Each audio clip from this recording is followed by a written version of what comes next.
So దానిలో first వచ్చేసి ఏంటంటే వాల్యూమ్ టైమర్. ఏం చేస్తుంది వాల్యూమ్ టైమర్ అంటే మీ మొబైల్ని మీరు అనుకున్న టైం వరకు సైలెంట్లో ఉంచి తర్వాత ఏంటంటే సైలెన్స్ని తీసేస్తా అన్నట్టు. జనరల్గా చూడండి ఎప్పుడు పని చేస్తా అంటే మీరు ఏదైనా ఒక ఆఫీస్ మీటింగ్లో ఉన్నారు, ఓకే, తర్వాత లేదా మీరు మీ బాస్ దగ్గరికి వెళ్తున్నారు, లేకపోతే ఏదైనా ఇంపార్టెంట్ పర్సన్ని కలవడానికి వెళ్ళినప్పుడు మనం ఏం చేస్తాం, మొబైల్ని ఆఫ్లో పెట్టేసి వెళ్ళిపోతాం, అంటే సైలెంట్లో పెట్టి వాళ్ళ దగ్గరికి వెళ్ళి కలుస్తాం. కలిసి వచ్చేటప్పుడు ఫర్ ఎగ్జాంపుల్ మీరు దాన్ని సైలెంట్లో పెట్టిన విషయం మర్చిపోతే చూడండి మీరు ఆ ఫోన్ చూసే వరకు ఆ మొబైల్ అనేది సైలెంట్లోనే ఉంటుంది, మీకు వచ్చే కాల్స్ కానివ్వండి మెసేజ్ కానివ్వండి మిస్ అయిపోతాయి. ఓకే, సో అటువంటిప్పుడు మనం దీన్ని యూస్ చేసుకోవచ్చు. దీనిలో చూడండి మీ బాస్తో మీటింగ్ ఒక 10 మినిట్స్ ఉంటుంది అనుకోండి, అటువంటి లేదా 15 మినిట్స్ ఉంటుంది, లేదా 30 మినిట్స్ ఉంటుంది, 1 అవర్ ఉంటుంది అనేది ఇక్కడ సెట్ చేసుకున్న తర్వాత ఇక్కడ ఓకే బటన్ ప్రెస్ చేశారనుకోండి, మీకు ఈ 30 మినిట్స్ వరకు మొబైల్ అనేది సైలెన్స్లో ఉంటుంది. తర్వాత ఏమవుతుంది, ఇక్కడ మీరు చూడండి ఇంటూ బటన్ ప్రెస్ చేస్తే ఇప్పుడు ప్రస్తుతానికైతే వెళ్ళిపోద్ది.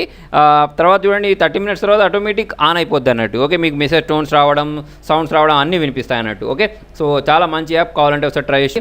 తర్వాత వచ్చి చూడండి ఇంకొకటి మంచి యాప్ ఏంటి అంటే లైఫ్ హ్యాక్స్. ఓకే, సో నాకు చాలా బాగా నచ్చింది ఇది. సో ఈ లైఫ్ హ్యాక్స్ని మీరు ఇన్స్టాల్ చేసుకున్న తర్వాత దీన్ని ఓపెన్ చేసినట్టయితే మీకు ఇటువంటి ఒక స్క్రీన్ అనేది వస్తుంది. సో చూడండి దీనిలో మీరు చదివారనుకోండి మీకు చాలా మంచి మంచి విషయాలు తెలుస్తాయి. ఫర్ ఎగ్జాంపుల్ చూడండి మనీ సేవర్స్లోకి వెళ్తున్నాను. ఓకే, సో మనీ సేవర్స్లోకి వెళ్ళిన తర్వాత దీనిలోకి వెళ్ళి మీరు ఇలా జరుపుకుంటూ వెళ్ళండి. మీరు జరుపుకుంటూ వెళ్తూ ఉంటే మీకు చాలా టిప్స్ వస్తూ ఉంటాయి.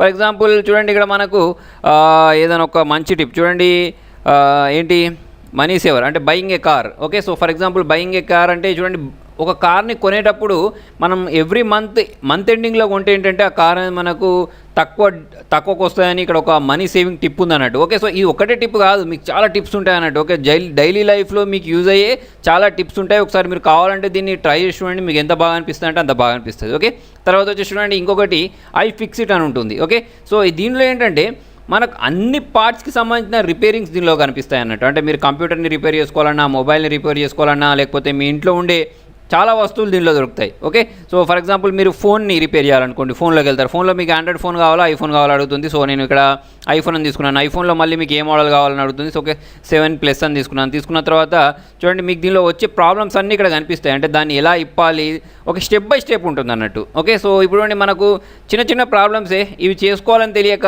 మొబైల్ షాప్లోకి వెళ్ళేసి చాలా డబ్బులు వాళ్ళకి ఇస్తూ ఉంటాం. అంటే బ్యాటరీ మూవ్ చేయడం కానివ్వండి, లేకపోతే ఏదైనా కానివ్వండి. ఓకే, సో అటువంటి ప్రాబ్లమ్స్ అన్నీ మనం ఇక్కడ నుంచి తెలుసుకోవచ్చు. అయితే చూడండి ఎవరైతే ఆల్రెడీ దీని గురించి కొంచెం టచ్ చేసి ఉంటారో, అంటే దీన్ని విప్పడం లేకపోతే అంటే ఆల్రెడీ రిపేరింగ్ ఫీల్డ్లో ఎవరైతే ఉంటారో వాళ్ళకైతే ఇంకా చాలా బాగా పనిచేస్తానంటే ఏదైనా బోర్డ్ని విప్పడం కానివ్వండి. ఓకే, సో చూడండి ఇక్కడ ఎల్సిడి ఎలా రీప్లేస్ చేయాలి i7లో అనే దాని గురించి ఇక్కడ ఉన్నాయి. దానికోసం ఎటువంటి టూల్స్ కావాలి అనేది చెప్పారు. తర్వాత వచ్చేసి ఎటువంటి పార్ట్స్ కావాలని చెప్పిన తర్వాత దాన్ని ఎలా విప్పాలి, దాని బోర్డ్ని ఎలా రీప్లేస్ చేయాలి అనేది మొత్తం ఇక్కడ డీటెయిల్గా స్టెప్ బై స్టెప్ ఉంటుంది అన్నట్టు. ఓకే, సో మనం ఒక్క స్టెప్ కూడా మిస్ కాకుండా అన్నీ ఉన్నట్టు కరెక్ట్ చేసామనుకోండి, మనం ఈజీగా మన మొబైల్కి సంబంధించి ఐఫోన్కి సంబంధించిన డిస్ప్లేని ఇక్కడ నుంచి చేంజ్ చేసుకోవచ్చు. ఓకే, సో మొత్తం ఇక్కడ ఏం టూల్స్ కావాలి, ఏం పార్ట్స్ కావాలనేది కూడా వాళ్ళు ఇక్కడ చెప్తారన్నట్టు.